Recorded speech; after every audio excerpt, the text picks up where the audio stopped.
Yo, people, lateness is greatness. Welcome back into the cut. You already know what time it is. It's time for the match preview, and I'm actually on time today. All right, so I won't be getting any stick in the comments as well as per usual for that. Big up Jessica. We've got her on the show today. Really, really special guest. I'm looking forward to getting into a lot of different topics with her. But how are you, first of all? How are you doing? I'm good. I can't complain. I am feeling a little bit more nervous today than I did yesterday. Like as the game's getting closer, I'm like, oh wow, like this could go really bad, or it could be like a normal one of those really tight games that don't make sense because you guys should batter us. But yeah, I'm excited to be here. Thank you so much for having me on. Yeah, absolute pleasure. Absolute pleasure. And do you know what it is? I'm actually starting to get nervous as well. And I know we're the favourites coming into the game, and obviously form, from the game week one as well would suggest that we would win. But your record against us over the last few seasons, obviously the FA Cup game last season as well, you've got a great record against us. So my confidence levels are they're at a normal level. Obviously I'm confident going in, but I'm still very cautious and one eye open on what you guys can do. You seem to always turn up against us, especially at the Emirates as well. Last season's performance from us was absolutely atrocious. So, I mean, just before we get into the game and everything, obviously you've made quite a few new signings this week, Ramsdale, Odegaard, but I want to get your take on those two. What did you make of your transfer business from Arsenal so far in this window? It's kind of like it's kind of like both sides. Like I am disappointed, when you're linked with like a Madison, you know what I mean? Like, yeah, that's what you would like to come in instead. And like, if you get somebody like Madison, you're saying that you're wanting to like actually try to push now. Whereas if you get somebody like a Odegaard, who's obviously less expensive, so you have to take that in consideration as well. You're kind of saying like, okay, we're looking at a more longer term project, which is fine to me, but it just changes my expectations. And that's pretty risky considering that we're already outside of Europe. Our team is not the greatest. So if you say that we want to wait 2-3 more years to try to see if these players are going to turn up and become what we think they will be, then it's risky. I like the approach, but I'm still not sure about the manager. I'm not sure that they're going to continue to spend in the next couple of years. So it is what it is. But from Odegaard, I think he's a really good player. I don't think there's any question about his quality. It's just he's very early in his development. He hasn't played a lot in the last couple of years, so he's going to have to get up to speed. I also don't think he has the physicality that I would prefer.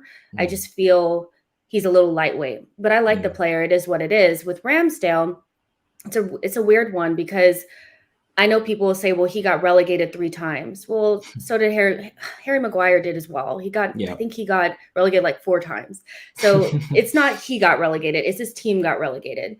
At 23 years old, most goalkeepers are not very good, and most of them are not starting in the Premier League, so I think he has potential, but it's about the outlay, and if you take Ben White and, Ramsdale, the 75 million that you spent, you could have probably spent that around, spread that around a little bit more economically, got, maybe a War or a Bruno Guimaraes or a Basuma or somebody, to fix up that midfield, or even a right back, so now that we have to sell to buy, now it's like, was it worth it? Like, is it worth it if the window's shut now? Like, was it worth it to do that? I don't know. We won't know until 2-3 years time. So, and by then, who knows who the manager will be? Who knows where we'll be? So it's kind of like an inconclusive kind of gray mess, but I do like the players that we've brought in, but I'm not under any illusion that these players are going to get us to top 4, and I think we'll be fighting for 6th, 7th, which is not great. It's weird, because I've always said Arsenal's transfer policy is very confusing to me, because one minute you are buying up and coming young players that under a young manager would make sense as well. I think when you have a young manager like an Arteta, we had similar with Frank Lampard, they want to surround themselves, I think, with young players as well, so they can be authoritative, so they can have, that control, maybe that the insecurities go away, they have the control over the situation. Whereas if you're managing a lot of seniors, then, you could potentially be dethroned, so to speak. Willian was the one that really confused me when you signed him last summer, the complete opposite of what I would expect in terms of transfer business. This window, you've gone with that, younger, vibe in terms of, like you said, Ramsdale, Ben White, Odegaard as well. I think starting with Odegaard, if you get the Odegaard that was on loan at Real Sociedad, then you're in for a treat because he was a great player there. Obviously, he had a lot of, hype and a lot of expectation put on his shoulders at very young going to Real Madrid. But last season on the loan, he wasn't really tearing up trees. I wouldn't say it's a signing that turns heads. And that's kind of why I titled the stream this, is that, England's biggest spenders are not ruining football. It doesn't feel like, like you said, the way that you've kind of spent your money, it doesn't really feel like as if you're moving up in the league table with the players that you've brought in. They're nice players and obviously they have potential and you hope that they'll, come to fruition. I think Ben White is probably the one that definitely goes into the starting 11 immediately. The rest of them is a little bit difficult to say, but it doesn't scare anyone, especially for a team that, I remember when we had Conte, we had just one season without Europe because we finished 10th the year before or something. And we was able to win the league, obviously, because we had just 1 week to prepare for each fixture. You guys have similar, obviously, Europe. I thought, potentially, actually, if you did get the transfer window right, you might be able to actually push for a higher position than maybe the project would suggest, because obviously you have loads of time to train. But where do you think you can finish highest expectation with the signings that you brought in so far? You mentioned no right back as well. I think a right back is crucial for you guys to bring in. Well, I think some Arsenal fans would probably say, we're going to be down in the relegation zone. I just think that's so dramatic. Like, I can't get with it. It's just over the top, and I think from a Chelsea perspective, you guys could probably relate to this, because when Tuchel came in, things really changed for you in the second half of the season. For us, getting Odegaard, a lot of things changed for us as well. Not as dramatic as you guys, but your quality is so much better, right? Yeah. So I would say somewhere between 6th and 8th is where we're going to be. Like, that's where we're going to be. Like, that's where I expect us to be. And it's unfortunate because that's not going to seem like any sort of step up. But like you said, it's like, it's not really pushing us forward. Some people would say it's a really expensive sidestep. But again, this is not to improve the starting 11 for now. It's definitely about the next 2 to 3 years. So anybody who's looking at it that's like, oh my gosh, we haven't improved our starting 11, we're banking on Ben White becoming what people think he's going to be, Odegaard, Lukanga, these players. So it's a risk. And yeah, I get why people are upset about top 4, but did you really think that we hadn't? I think people have to understand, like, young and up and coming players is our market right now. We're not going to be able to compete with Chelsea and Man City for Jack Grealish or, players that just want European football or Champions League. We're just not there. So I hate to say this, but this is kind of where we are. And I prefer this than papering over the cracks with your Williams, your Cedrics and these guys that you're like, well, they're experienced and they're going to add this, and they never really do. So I'm down for the project, but it's risky, and so we'll see what happens. Yeah, I always thought William was a crazy signing. A lot of Chelsea fans couldn't wait to get rid of him. Our board were offering him a 2-year contract, and even we were like, please don't offer him a 2-year contract. Then you come with a 3-year contract.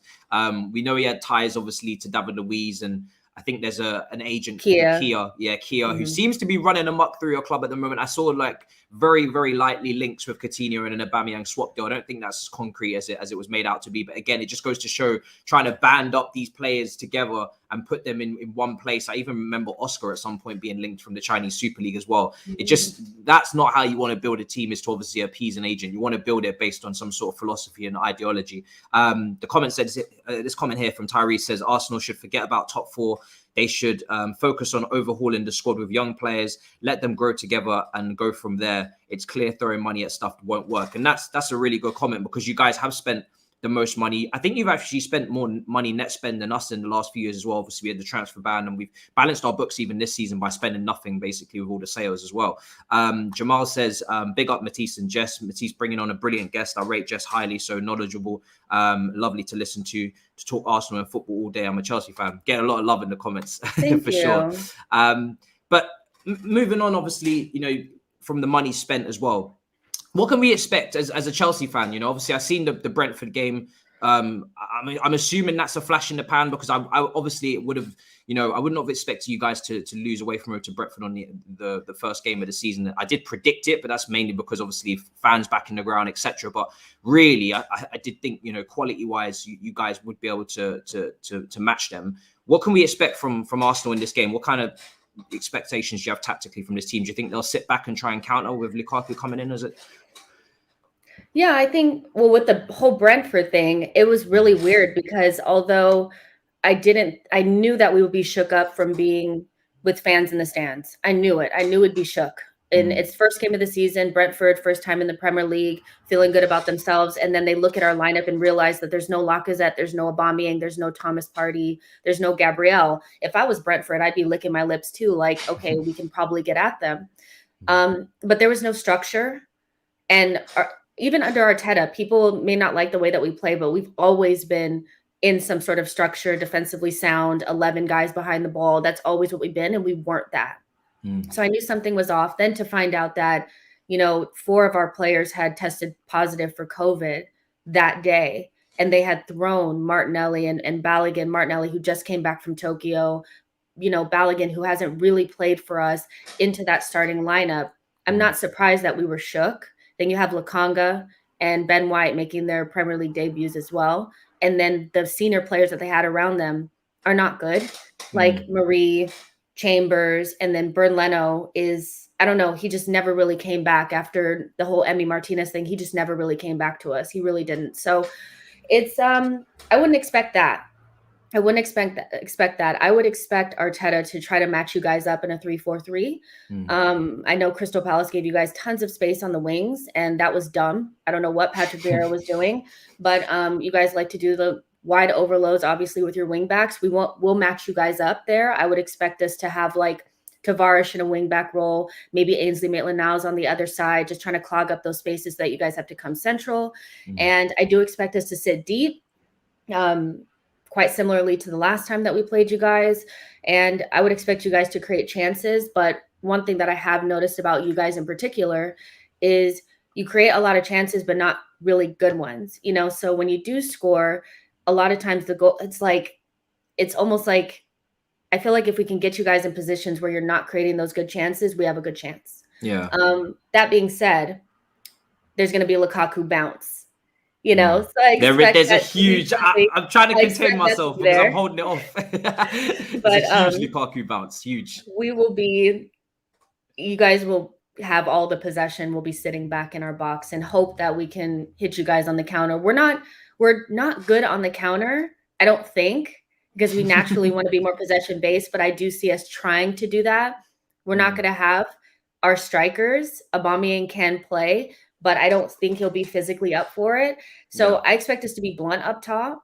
It's going to be difficult for us to score a goal, but I think it'll be difficult for you guys as well. But again, I'm not saying that Lukaku is not going to make a difference, because just him being there, I feel like you guys will be gassed. Like, you know what I mean? We are hugely gassed. I mean, Chelsea have obviously, under Tuchel, I think we've created the most chances. Obviously, quality of chances is a whole different story, but most chances since he arrived in the Premier League when he came in last season. But the conversion rate was absolutely shocking. Timo Werner, Mason Mount, whoever be up there, Pulisic, Ziyech. We just didn't have that out-and-out goal scorer that could really be clinical in the final third consistently. But now with Lukaku coming in, we've seen his track record. He's got a great record on debut as well.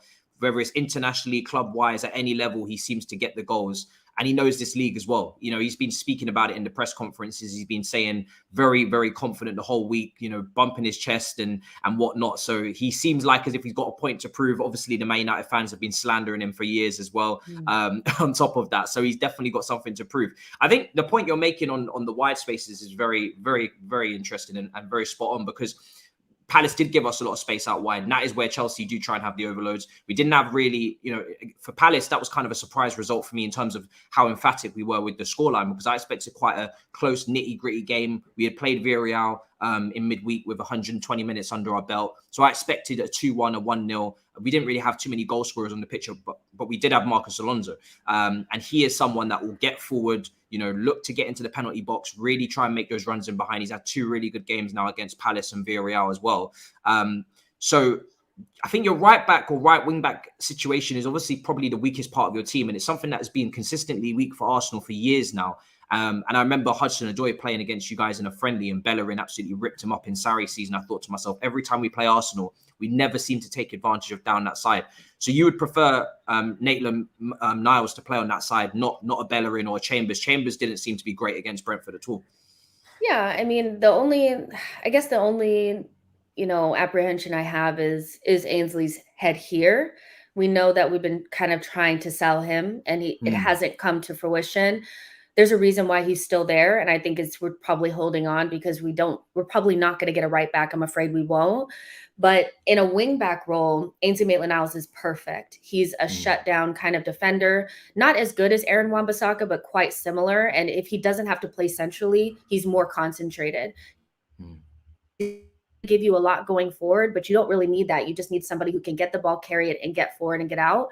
He can do that. So I would prefer him there. I would be shocked if Bellerin played, and Chambers is just not, he's just not it, but who do you guys have playing on the left then? If Pulisic is not there, then who's going to play like on that left-hand side for you guys? That's where the debate really comes in for us, because we really can't be sure. It could be Pulisic, it could be Timo Werner, although a lot of Chelsea fans, myself included, wouldn't be most impressed with him against Palace. He missed a really good opportunity from a Trevor through ball, and his finish in pre-season, in the lead up to this game has not been on point either.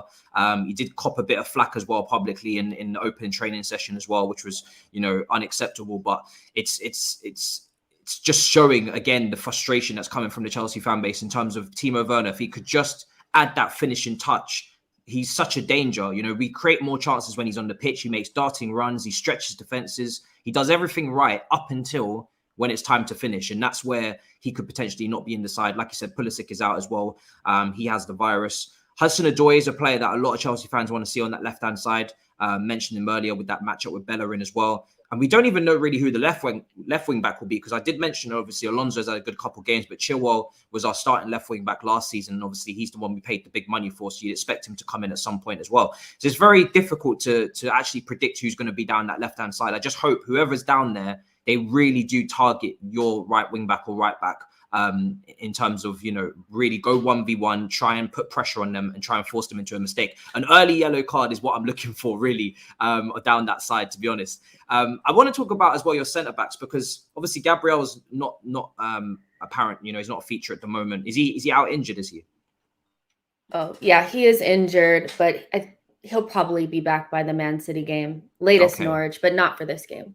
Yeah, I mean, what do you make of, because Ben White came under some criticism, obviously, against Brentford. They went 2v2 with the strikers, and some people said, aerially, is he going to really be as dominant as he needs to be? Obviously, he's a good ball-playing centre-back, but you need more than that, obviously, in the modern game. You need to still be a defender as well. Do you have any worries or concerns about him long-term? I know it's only been one game, but just in terms of who do you partner him with? But do you think Gabriel, do you think that communication is going to be there, or that organisation between the pair when he comes back? I'm not worried about Ben White at all. Like, for me, when a new player comes in, my biggest thing is, who are they playing with? Because the same thing happened with Thomas Partey. People were underwhelmed by Thomas, mostly because of his injuries, but also because they're like, why doesn't he look the same? Well, that's because he's playing with Granit. Like, it's obvious that you don't have the same quality. Like, you can't say the Atletico Madrid midfield is similar to Arsenal's. Yeah. And for me, even looking at Brighton or even Leeds, that's where Ben White was playing, I don't think you can say that the quality is the same. Like, I just don't think. And that probably sounds harsh, but Gabriel is way better than Marie. Way better. And it irritates me when I see Arsenal fans talking about where Marie is good. No, he's not. He's not good at all. So I expect Ben White to struggle the longer that Marie is on his left, Chambers is on his right, and Leno is behind him. Like, how is he supposed to do good in that environment? So I think he's somebody that, I think there's also like Arsenal tax, it's kind of like when a player signs for Arsenal, they automatically become like the worst player ever. And that's just what rivals do. We talk about each other's signings. It is what it is. But then Arsenal fans tend to absorb that. And then they start to act like they don't know anything about these players. He's perfectly fine, but I expect him to struggle until we kind of settle. I think he'll always kind of struggle if we don't have a good right back. That's key. But when Gabriel comes back, I think he'll be fine. I think they'll have the right balance. Gabriel's more of the aggressor. He's more of like the typical defender, likes to get stuck in, likes to get tight. And Ben White tends to want to drop off and be a little bit more positionally aware, be the ball playing center back. And I think that's the right dynamic. But still, you have a goalkeeping issue and a right back issue. So we have to see how it shakes out. But I'm not really worried about Ben White at all. Like, I know what he is. He's never going to be good in the air. So why would we expect him to be? And we expect to be a possession-based team. We'll struggle against a team like you guys because you want to possess the ball. But when we have the ball, he'll be perfectly fine. So I'm not worried. I'm not really worried about him that much. I'm worried about how long he's going to be playing with Pablo Mustafi. Like that guy is so bad. Like he's just the worst. I think Lukaku is going to have a field day against him if he plays. It's not really about Ben White. That's everybody's been talking about the Lukaku to Ben White matchup, but it's actually Lukaku probably more likely featuring the right channel, cutting in on his left foot, and it will be against Mari. So that's actually the matchup that I'm really interested to see how that works out. You said that earlier, Arsenal are not good on the counter-attack, which again continues to surprise me because I think Arsenal's forwards, they set up perfectly to be a great counter-attacking team with the pace that they can have in behind. You look at Nicolas Pepe for Lille, when he was banging in the goals, he was always taking advantage of running in behind the defensive line and scoring goals that way. Aubameyang as well, when he's firing, which it hasn't been the case for a long time, but when he was, again, you'd expect him to take advantage of the space. Saka's pretty quick as well. Smith Rowe is a good ball carrier. You're set up perfectly to be a great counter-attacking team, but for some reason it's not there. You mentioned obviously it could be quite a young attack and you're kind of worried in that aspect. But obviously last time we played at Stamford Bridge, Smith Rowe did get the goal. Do you expect Arsenal's young attackers to press our backline at all when it comes to building out from the back, or we expect to have possession and be quite calm there? I think we'll press. How good is that press going to be? Who knows? I think Smith Rowe and Saka tend to play really good together. And then when you add Martinelli in there, they have some sort of chemistry. I think Balogun threw that off because he was really nervous. You could really tell. So I would expect us to press. How good that press is, I'm not sure. But I expect us to do that at the very least. In terms of like the counterattacking thing, I just think because Arteta he really wants to be possession based, that I feel like the team is almost overcoached in a way where even when we have the numbers going forward and there's broken play and we're able to break, we still tend to circle back and then want to slow down and start to have possession. We're not working off of instinct anymore. We're working off of like, this is what the coach told us to do. So I think they're overcoached. And I do agree we'd be a better counterattacking side, but that's not what the manager wants. I think Smith Rowe and Saka and Martinelli will struggle. I do. I don't think that this is the same Chelsea side that we faced the last time at home where we beat you guys 3-1. I think they were the front three. Or no, they were in there all together, but it was a little bit different because we had Lacazette or somebody, I think. But it's not going to be the same. You guys are much better defensively. Lampard didn't have the same structure.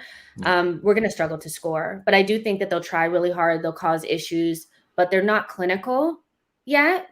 They're still young, so of course, you wouldn't expect them to be, isn't it? Yeah. So we'll struggle.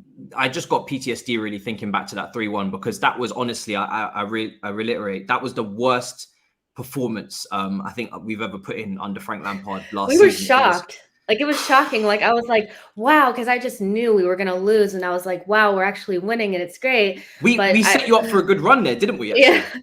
Yeah. It changed our season around, but I don't expect that. I don't expect it at all.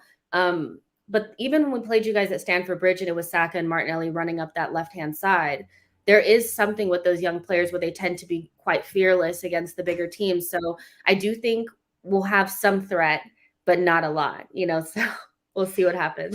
Do you know what? Like I said, I'm confident, but I'm trying to make sure I keep a lid on it because we have a poor record recently. The only thing that I think changes ever so slightly, like you said, is obviously from that 3-1 is obviously the change in management, but the team seems to have got a lot more mature now. And what I mean by that is since we've played you, we've obviously won 2 finals now. And I think that's exactly what this team needed to just grow up a little bit. This is quite a young team previously, coming into their second season. Obviously, quite a few players making their debut season in Kai and Ziyech, and there was a lot of new signings as well. Now, I'm expecting this team to come here to the Emirates, especially in what could potentially be quite a, mixed atmosphere in terms of, showing the team support. I'm not really sure how the Emirates is going to line up. We spoke about it just before we went live that the game's not sold out. The tickets are on general sale. Maybe there could even be Chelsea fans in the home end if they're feeling daring. I don't know. But that protest before the match, which I want to ask you about as well, and just the overall look at the club before we get to Chelsea, that could throw your team off a little bit as well. The last thing this Arsenal team needs is more chaos around them. I think there's enough worry and, it's kind of weird way to put it, but there's enough issues in-house in terms of just structure of the club and future of the club, where it's going, than for the fans to be then causing a ruckus before the game. But at the end of the day, potentially that needs to happen anyway to see some real change. What do you make of the potential protest? Do you think it could even get the game cancelled, or what do you think about it? I definitely don't think it'll get the game canceled. When it comes to Arsenal fans, I just don't think we'll follow through. Like, because it's more than just one protest. It has to happen all the time. Yeah. And what I've always said is, like, unless we're willing to do what's really necessary, which is like putting real pressure, stop going to matches, stop buying merchandise, it's going to be really, really difficult. So even if they show up one time, do a big protest, I don't think they'll get the game canceled. And I think one signing or something by the end of the window will all just kind of go quiet again. So I think it could be something. We're very easily rattled, like as a team. Like, the protest outside might throw them off, but ultimately I would expect the fans in the stands, as upset as they may be about what's going on, to like, we need home field advantage. Like, most teams are getting that. And like, at the very least, like, could we at least back the team if we're in the stadium? So it's going to be a weird thing, like seeing I'm more concerned not about the fans outside protesting. I'm more concerned about the fans inside the stadium. Yeah. Like, because if it's kind of eerie and quiet and timid, it's going to affect the players more than I think the protest outside will, if that makes sense, because they're closer in. It's going to be interesting to see. The Emirates is not really like, it's not Anfield, let's be real. Like, you know what I mean? It's not one of those. It's not really 12th man kind of vibes, but I would expect them to at least try to give us a home field advantage, because it really is making a difference this season. And I would like to benefit off of that a little bit, but I know how the Emirates is. I've been there before. It'll probably be weirdly timid. It will be. Hopefully the away fans kick it up a notch and make it feel like as if it's our ground for the day. I have to ask as well, obviously, with the protests happening, because like I said before, you are the biggest spenders in this transfer window. So it's obviously, we know the fans, regardless of how much money is spent, they want Kroenke to leave. The majority of them, it seems.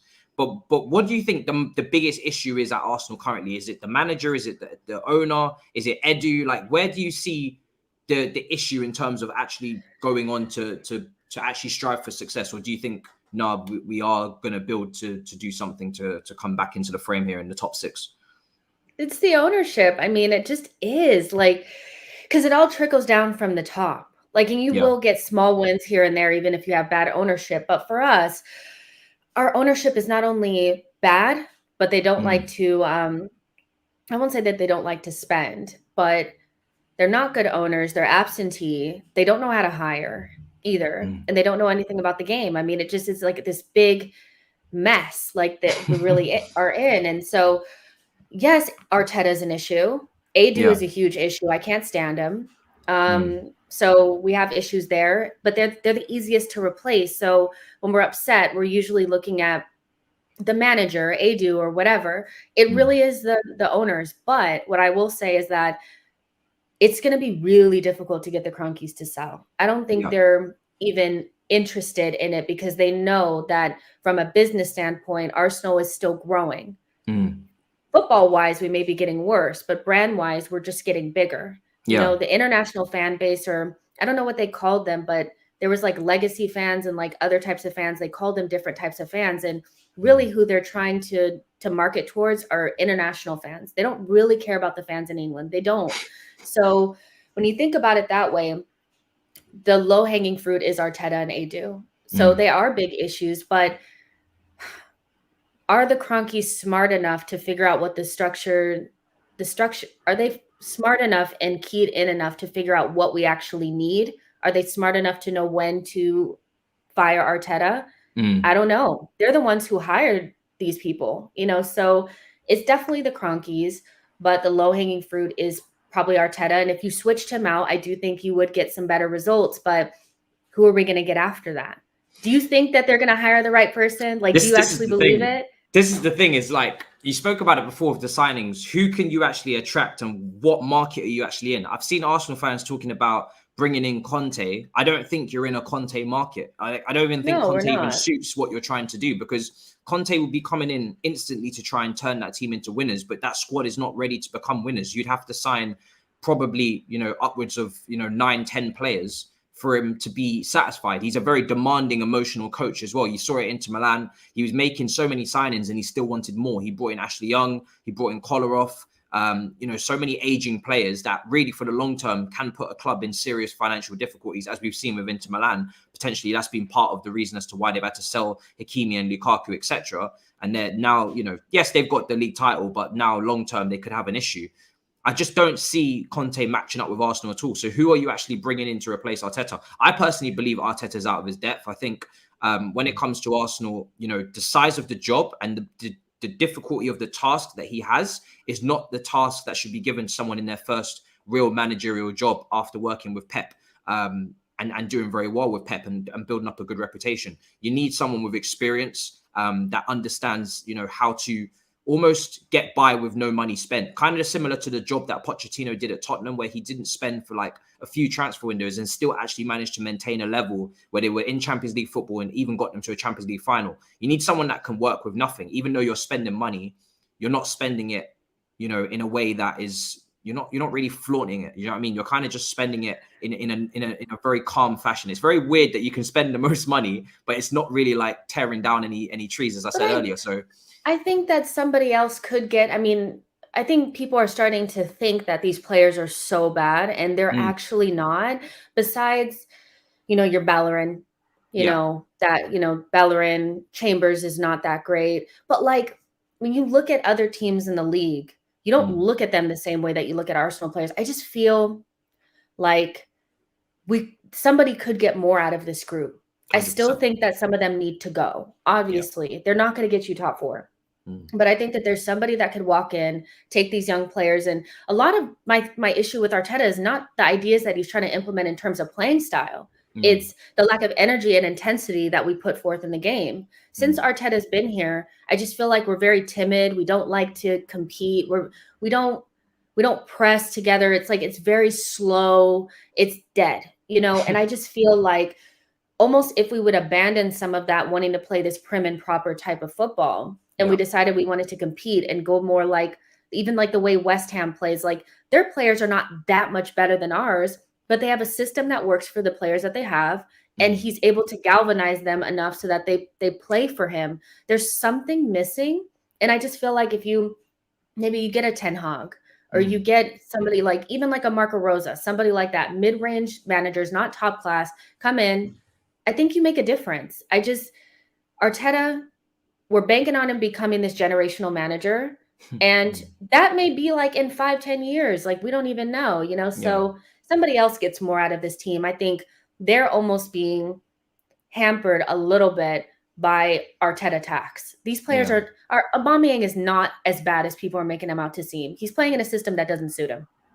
He was challenging for the Golden Boot consistently before. I honestly don't know what's happened to him. We're going to definitely get onto him in a minute, but it's interesting that you say your team can be lethargic and quite slow when you've got so many young players that should be quite hungry.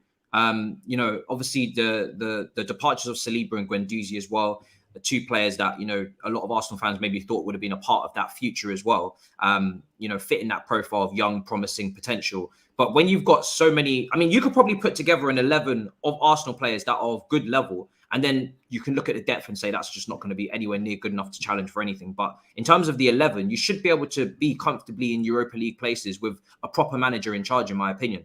But what do you make of the Aubameyang situation? Because obviously before the whole virus situation with Lacazette as well, and whether he is back or not, there seems to be a big drop-off in form. And usually, even in the preseason game, he was looking a bit dangerous against us down that left-hand channel. I said it in my watch-along when I was watching the preseason game. That right-hand side of Chelsea's defence, we need to manage that part a lot better because we're allowing him to make these darting vertical runs in behind, and they're finding him in the channels, and he's able to get balls across the box. And he's done it many times against us. He even scored, I think, in the FA Cup final. I think he scored from that left-hand channel as well. But what's happened to him? Because he signed a new contract and he's kind of just fallen off a cliff. What do you expect him to return to his previous best, or do you think that's it done for him now?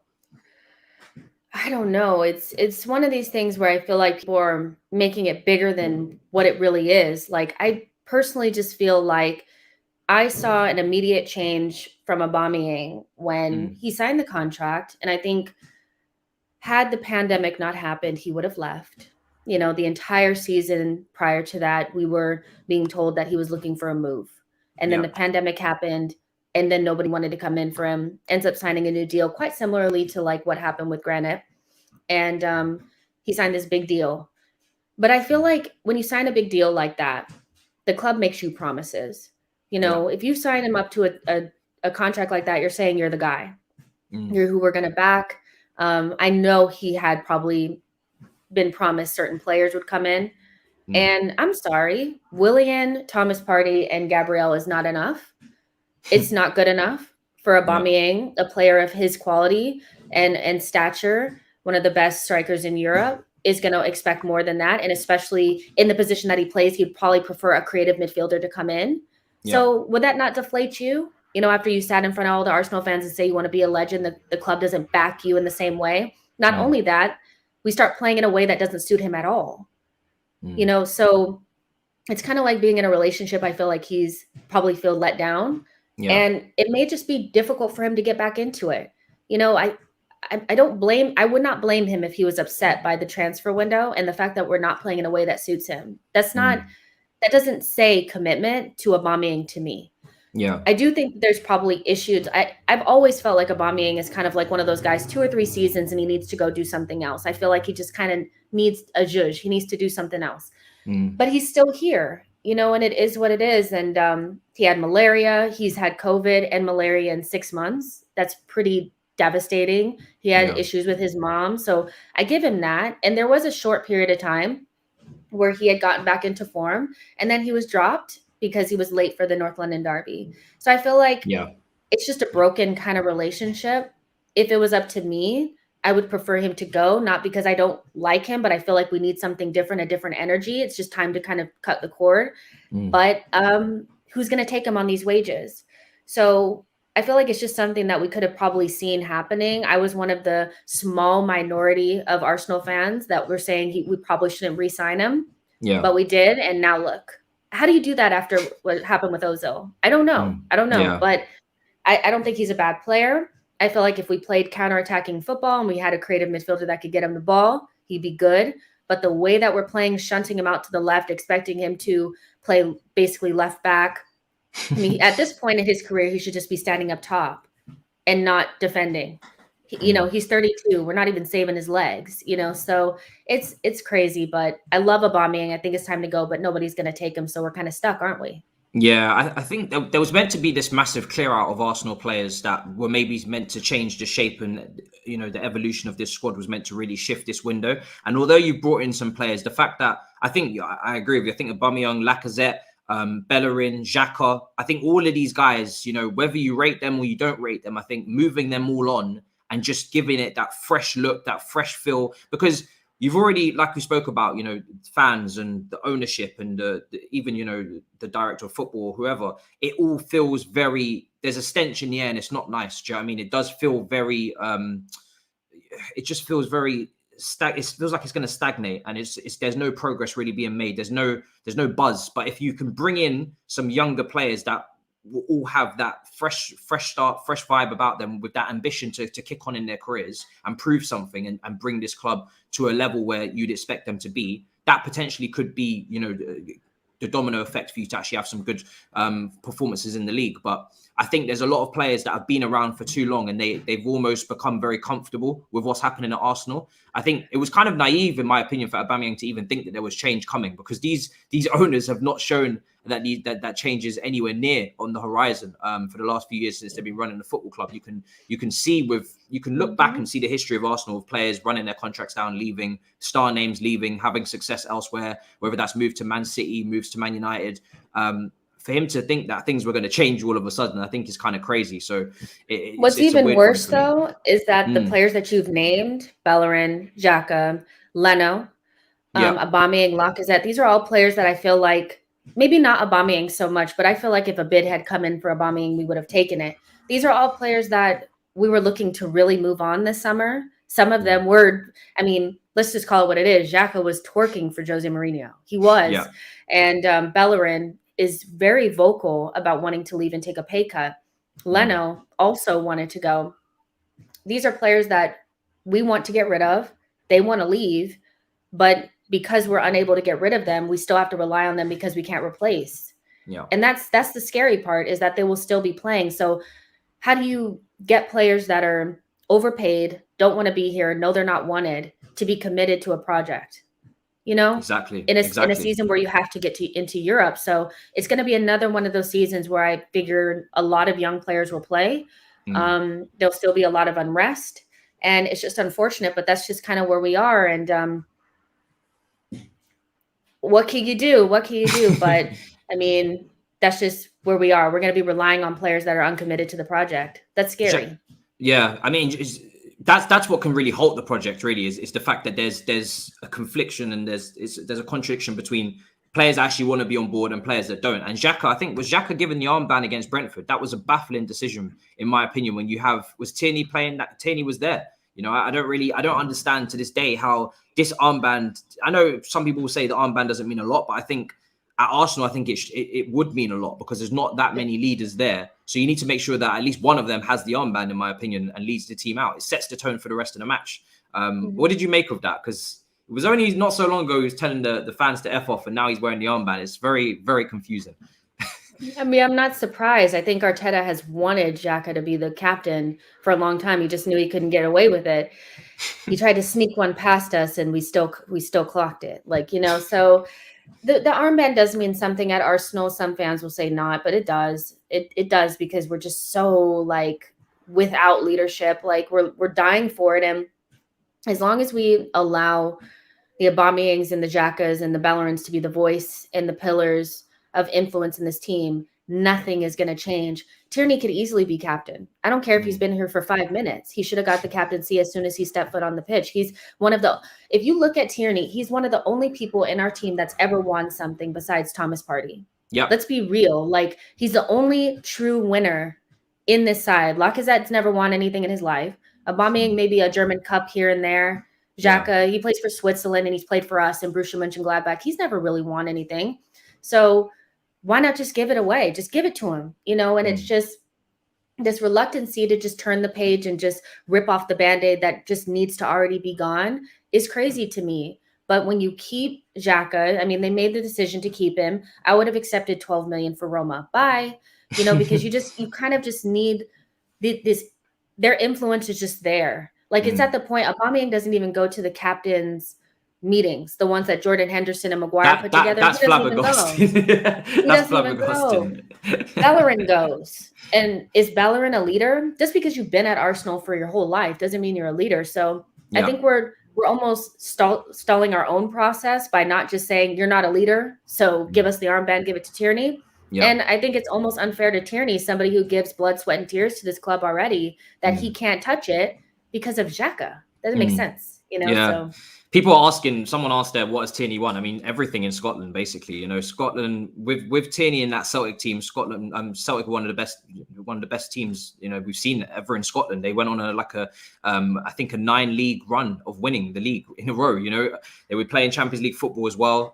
They had a very good team. Van Dijk was part of that team earlier on as well. Dembele, who moved to Lyon. So Celtic had a very, very, very strong team back then. And it's only recently that they've kind of fallen off and Rangers have taken back some ownership over that Scottish league. But Tierney's won a hell of a lot of trophies at Celtic. And you can just see the determination, the way that he plays, he defines captain. Do you know what I mean? And I think if you had given him the armband and you would, you know, like you said, turn that page, it would have maybe in at least on a playing field perspective, it would have, you know, signified change at Arsenal in terms of, okay, this is the new, you know, leader of the team. This is the new direction with the young players, Gabriel, Martinelli, you know, you've got Saka, Smith Rowe, Gabriel, you know, as centre back. You've got good young players there. That could have been the face of Arsenal Football Club going forward.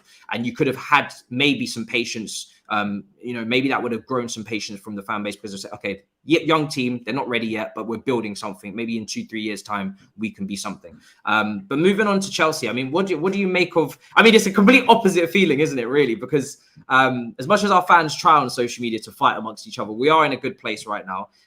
Super League win. I'm sorry, Super Cup win. Thank God, not Super League. Champions League win as well. Thomas Tuchel at the helm. We're hoping and praying that this is going to be at last a manager that survives the test of time. It's probably the best chance at longevity we've had at this football club since Carlo Ancelotti. And we've seen what Klopp and Pep have been able to do of, consistently. That is the definition of a project. That is what everybody aspires to have, that longevity at the top, winning trophies consistently, with an actual, system that back you as well. What have you made of Chelsea in that Palace game and just overall recently as well with the first few fixtures? Yeah, I think you guys are going to win the Premier League. Like I said that earlier, and people are like, what are you smoking, Manchester City? And I'm like, sometimes for me, it's like nothing is ever played on paper. Like some things are just about the direction and the trajectory in which things are going. And I just feel the wind is kind of blowing in your guys' direction. You have a coach that clearly everybody rates really highly. It seems like there's good vibes around Chelsea, not a lot of drama. And if you look depth-wise, I think people maybe think that Manchester City is the only team that has that type of depth. You guys do as well. It's just maybe their players are rated more because of where they came from or whatever. But I think the depth is quite similar. So I think you guys are a really good team, and I would have expected you guys to beat Crystal Palace. I do think Palace was not smart in the way that they set up. I think it's very obvious you have to plug the wings and make sure you guys don't get loose on the wings because that's where you guys thrive. But ultimately, I think being at home probably helped as well. 100%. It definitely did. I think your XG was 0.9, and you scored 3 goals. So I think there was some vibes going on there as well. But very strong team. I would expect you guys to do better against the smaller teams this season than maybe last season. Sweep them aside. You should be able to do that with the quality that you have. And the chances that you do create, although I don't think are that great, I think the ones that are good will be put away by Lukaku. Yeah. And as long as you guys aren't giving up goals, which you don't, you only need to score 1-2 goals. So what's the issue? Some teams have to score 4 or 5 goals because they're going to give up 2. You don't have to.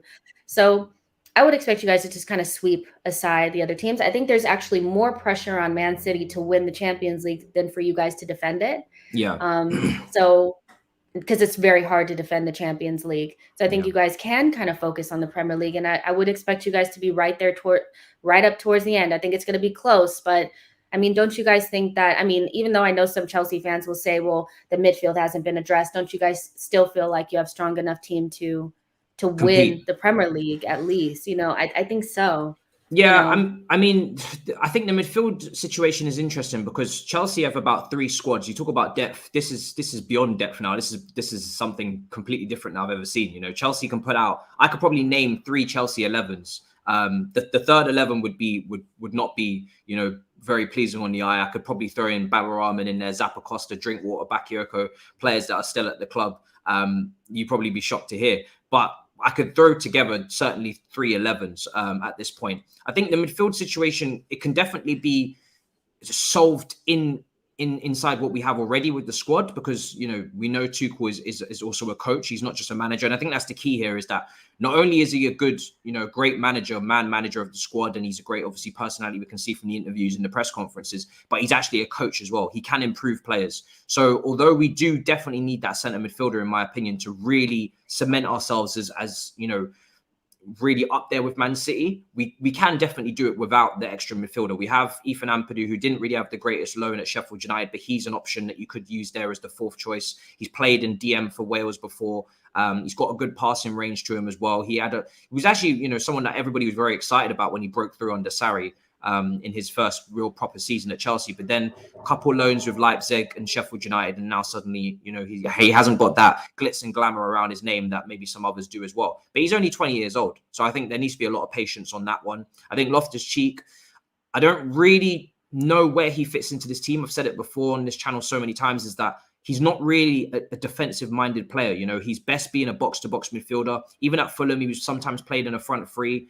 Conte even tried to play him as a lone striker at one point as well, as a centre forward. So he's not that guy that you really trust to be tracking runs and, defending in front of your goal. So Chelsea seem to be looking at that pivot and looking for a DM and someone that can really sit marshal and clean up. But at the same time, if we don't sign anyone, I definitely still expect us to have some sort of run.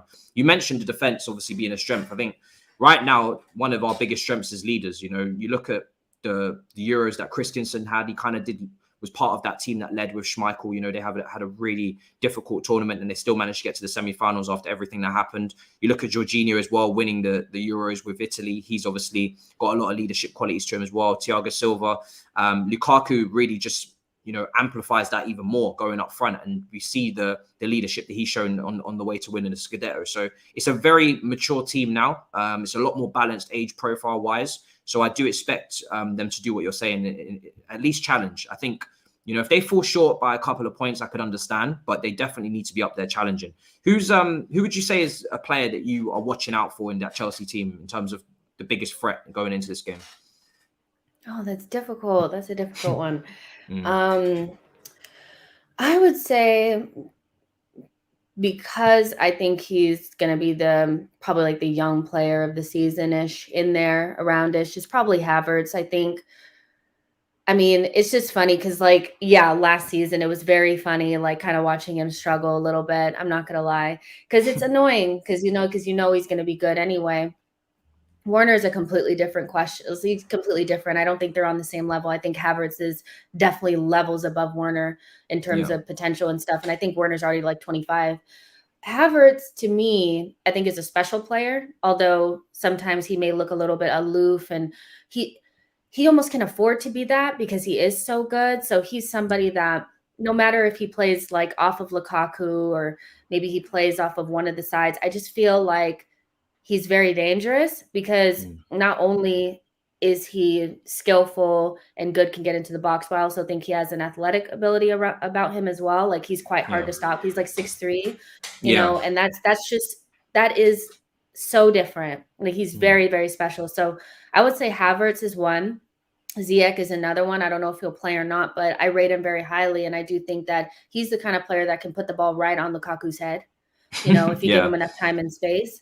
So he's another one. I don't expect him to get a lot of space. And if he plays, I think we'll make sure that we get tight to him, but he's quite scary.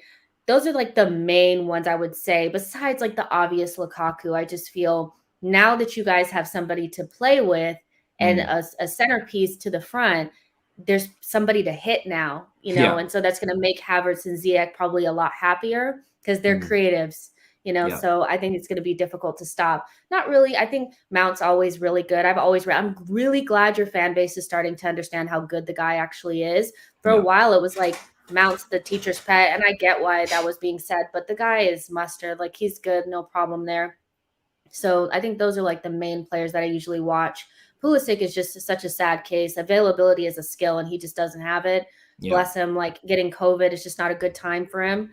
And I would say Callum Hudson-Odoi too, player that I feel could be up there with Sancho, but he just hasn't really got it. But he has the same levels, so pretty much everybody on the team. I mean, I just named 5 players. I was thinking that you've named quite a lot of players there. You've actually lifted my confidence somewhat. I think when it comes to Kai, he's very, very naturally gifted. He's probably up there for me. I think potential wise, he's up there to be one of the most talented players we've had at the football club. And he I don't want to put any comparisons out there, but we've had Hazards and we've had very naturally gifted footballers that have come in at that age and have done brilliant things at the club. So he's that one attacking signing we made last season that I was just no doubts whatsoever. I just knew he was going to be something special because he just takes the game at his own pace. He can nutmeg someone if they get too close to him and just keep gliding around like nothing's happened. And he does it on the big stages as well. The Champions League final, the high pressure moments seem to actually calm him down even more. He's a very calm, collective individual as it is, but the high pressure moments, they don't seem to faze him, which is very important. Obviously scored a really good goal in the preseason game as well. I do want to see him, in terms of all those attackers you mentioned to help Lukaku, I do want to see a lot more end product from all of them. I think they're all good at their own individual traits. Pulisic is a very good dribbler of the ball. Hudson-Odoi's delivery can be very good as well from that right wing back side. Ziyech has got very good delivery, but I need to see more end product. I need to see more finishing. You look at Man City's attack today, even though they lack that striker, they still managed to score 5 goals and they still managed to find a way to tap the ball in. And that's partly due to Pep's system, but also because they're ruthless in front of goal. So that's what I need from this Chelsea team. Just because we have Lukaku doesn't mean that those attacking midfielders should be taking their foot off the accelerator. They need to be looking to up their contribution to the team this season and put chances in the box for Lukaku. I think we mentioned it earlier. Is one of the final points I want to make is that we obviously noticed that physically Arsenal, they've struggled for the last decade physically. I think they've been kind of a soft team to play against, even under Wenger. But Wenger obviously played much better football. I feel you had a really good style about you and a swagger about your play. Chelsea really in this game, I think we need to try and do what we used to do when we used to play you guys with Drogba and Costa, and we need to try and bully you. We definitely need to make it a physical game. I'm all up for playing, lovely liquid football, fluid football when we can, which I think this Chelsea team is obviously more than capable of doing with possession. But tomorrow, I just want to see bullies. I want to see crosses coming into the box, trying to get Lukaku challenging Mari in the air. Or Ben White in the air as well. Set pieces, I think, are important. If Zuma gets any game time, or Rudiger, or any of these guys get into the box, because from a physical standpoint, is there anybody in that Arsenal team that you can see coping if we manage to go that way in the game? I mean, it's unfortunate. I just tweeted this earlier that it's just, honestly, I would love to talk to Ruben Loftus-Cheek right now, because the tackle that he put in preseason against Thomas, to me, was just horrendous. But besides that, without him, we lack athleticism and physicality. Once you take him out, it's finished, So I would expect, if Arteta's smart, to get these boys to stop the cross. If you don't stop the cross, you're done. You play with Ben White. Well, first of all, I would expect us to play with a back three. Please don't be stupid, Arteta. Play with a back three. And Rob Holding's pretty good in the air, but he also lacked concentration. Ben White is going to be a liability in terms of defending the box in that way. Leno is not good in the air catching crosses. Yes, and I'm not quite sure, but I would prefer Tierney in the back three, but then you limit yourself with height. So that definitely is something that worries me. But stop the cross has to be the game plan, doesn't it? I don't really think it's nothing new. We've never been good physically and all that kind of stuff. But I think it will be an issue if we could give away a lot of fouls, which I anticipate us doing. It's going to be a weird one. That could be a way that you guys score. But sometimes I feel like you guys could be wasteful as well. So you guys actually have to put them away. But I think that's the main way that you guys will score, not necessarily passing through the lines and all that, because I expect us to block passing lanes, but a dodgy free kick and it goes off of Lukaku's head into the back of the net, or Zuma, one of those crazy headers that he does. I would expect that, but we lack physicality. And that's a key reason why I felt like we needed to get a Basuma in the team. We need a new striker, because even this because Giroud was on your team. He's really good on defensive corners. He helps you out a lot. Huge. We don't have that. Aubameyang ducks. So really, does he? He does duck. He does duck. So we definitely lack that. And if we don't have the fluid way of playing, and we're not really, what are we? We don't have the physicality. We're not really super fluid. It's very in betweeny. Somebody did put up a comment and said Arteta hasn't really implemented a style in the last 2 years, and I do think it's inconsistent because we're in between. But when we played a 3-4-3, we really knew who we were, right? That's probably about what we are at the moment. So it's interesting. But those crosses, now I'm thinking about it, I'm stop the cross. That's definitely it. Yeah, I think someone's just said in the comments as well that Basuma's really bossing the Watford game. Obviously, they're playing now 2-0 up. And I'm shocked that you guys haven't gone in for Basuma properly. I think that centre midfield area, someone to partner, obviously Partey's injured now, but someone to partner him up with would have been good. But it seems like you've already brought in a midfielder and you're not going to go in for another one. And that was obvious. It was obvious. It's an obvious mistake. It's something that I just feel like, okay, for 75 million, you could have brought in Basuma and Awa. Problem solved. Yeah, so I like the players that we brought in, but the midfield is still an issue. And Thomas, at this point, I love him. He's my favorite player. I wanted him at the club, but there's an injury issue there. And so without him, your midfield is gone. Love Lukanga, but he's not quite there yet. So not getting Basuma is a huge mistake, in my opinion, especially because I feel like he would want to come. So we're not going to have that opportunity next season because he'll be off to a Man City or somebody else. He's an Arsenal fan, isn't he? Yeah, that's definitely something that I hold against Edu very much so, because I just don't understand, like, the midfield is a huge issue. You know, you can't play in this league without being able to compete in the midfield, and we just don't, so big mistake. Huge one. I think, in this game, we're going to do score predictions and predict our 11s as well for the match. And then that'll be that. But it's been a great show. Let's start with Arsenal's lineup. What do you want to do what you expect to see from Arteta, or what you want to see? I'd say probably what you want to see is probably more fun for you to do that. Yeah, sure.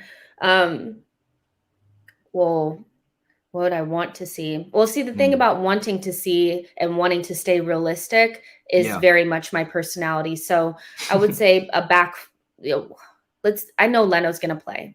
I don't think Ramsdale's going to start. So Leno, I would say the back three of Ben White, Rob Holding, and Kieran Tierney.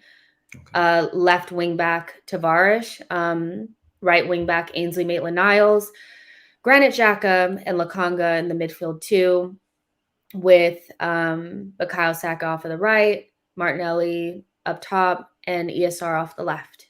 That's what I would go with, 3-4-3. Wow. The attack is promising, because I do like all those three front players you've chosen. Obviously, they're all young, talented, high potential players. You could get masterclasses out of them, or they could be having an off day up against very experienced defenders. But the rest of the defensive part of the team, I can understand the worries, because, like you said, there's a lack of real leadership, height in that defense in terms of real commanding defenders. If you're going with Tierney, and of course the midfield is looking very lightweight. I expect Chelsea to definitely dominate that midfield area. If Kante seems to be back fit as well now, we've seen in the press conference, so I do expect him to play, and obviously Jorginho as well. He's a conductor as well. For me, I'll probably go with Mendy, obviously a back three as well, probably of Rudiger, Christensen, and Trevor Chalobah. I think Trevor was brilliant against Palace. Really, gave us progressive passing down that right hand side, took into account the space that he had to move into and used it well. He didn't try and play safe and sideways and backwards. He looked to take advantage, and we saw that with the goal. And he's had two great performances on the bounce now against Villarreal and Palace, so he deserves to start. He's 22 years old as well. I think a lot of people forget he's not really, he's not a teenager. He's actually played a lot of football. He played at Ipswich, went on loan to Lorient in France, in Ligue 1, top 5 league. Played games, so he's got experience under his belt. He's in that same age category as Mason Mount, so there's no reason why he can't handle a game like this. Right wing back and left wing back, I think I'll go, because you're playing Saka and you've got pace, I think I'll bring Chilwell in. And I know some Chelsea fans will be like, oh, Alonso's been playing really well, and I agree with you, I said it earlier, but I think with the lack of pace that Alonso has, the Emirates pitch just really reminds me of, you need pace. You need to have some pace about you. And I think Saka's going to be able to run ragged if we don't have someone pacey. So I'll go Chilwell. And then on the right-hand side, we saw Azpilicueta play there, maybe to cover Trevor. I wouldn't mind seeing Reece James at right wing back, because that's kind of like your half and half. Hudson-Odoi is unlikely because obviously he's young and he's the more attacking right wing back, and then maybe you're exposing Trevor a little bit too much for Tuchel's liking because he's still new to the squad. Azpilicueta is a bit too defensive for me, so Reece James would be like you're in between. He's experienced now. He's played a couple seasons. He's good defensively, good going forward. He gives you that balance. And then in midfield, Jorginho and Kante. Front three, I'd probably go Kai, Mason, and Lukaku. I think Werner, for me, the finishing is a huge problem. I'd like to see him come off the bench if we need to create more chances, or we need to take advantage of some space in behind if Arsenal start to open up.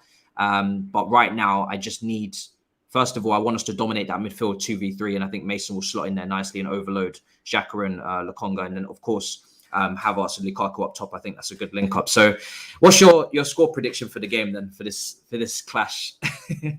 I keep going back and forth between 0-0 and 1-1.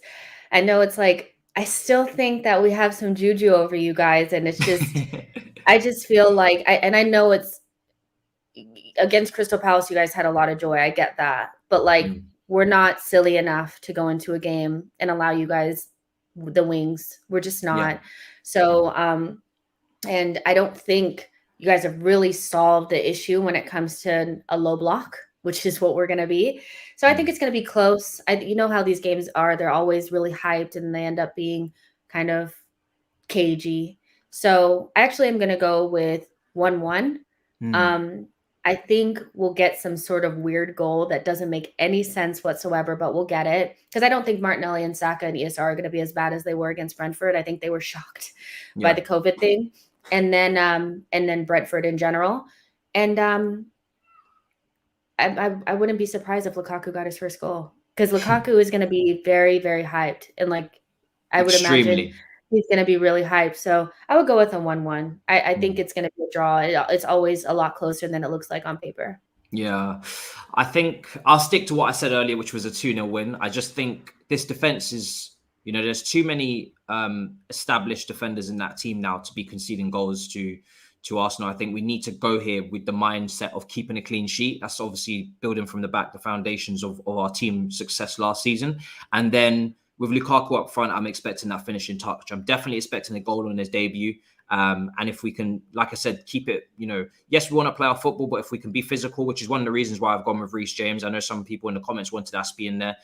Listen, either or, I'm going to be happy with the team. I'm not going to complain with the team. I'm just picking who I would maybe prefer to see. It really doesn't matter too much who we put out there because we've got a good squad, as Jess was saying. But I think, Reece James has got that physicality about him. And if we're going down that line of bullying Arsenal, then I would like to see definitely Reece James get some minutes on that side and see what he can do. So I'll probably stick with 2-0. Lukaku probably to get one of the goals and maybe Kai to get another one as well. Jessica, it's been an absolute pleasure. It's been a great show. We've covered everything that I could have possibly wished for us to cover as well, from the protests to the tactics to obviously last games that were played as well. Guys, make sure that you follow as well Jessica on Twitter, and also, She Knows Arsenal. That's the podcast. The links are in description. Hopefully the links go into the chat. Let them know any content you've got coming out as well in the next week or so. Yeah, instant reaction immediately following the game. I do that on my channel. We do winners and losers, and just capitulate. They're always a lot. They're very fun. But then on Tuesday, like, we do tactical Tuesdays, just talking about how the game kind of unfolded. And I do something every day. So you could just come to She Knows Arsenal, and I'm pretty much there every day, except for today, but 6 days a week. I'm there. Yeah. Talking Arsenal. That's consistent as hell. Yeah. They can't complain with that. Yeah, exactly. So there you guys are. So there you are. The link is in the chat as well. Make sure you go and subscribe. We've got a few of you put in the link, which really helps there. I really appreciate that. Of course, she's on Football Terrace as well. So make sure you guys subscribe and make sure you follow as well on Twitter, like I said, as well for the socials. And for me personally, smash the likes on the stream. It's been a great stream. Definitely go and raid the stream Eunice is on now, I think, as well. I think you guys were saying Eunice is doing a stream preview for Arsenal as well. So go and raid if you want to raid there. And for sure, I'll see you on Chelsea Fans TV as well at 8 o'clock. We're going to be doing another show there. I'm going to be hosting on there for the first time as well. A stream coming up at 8 o'clock. And then I'll see you guys tomorrow for the watch along and obviously the instant match review as well with Dami. So I'll see you guys in a bit. Thanks so much. Peace, people. Perfect.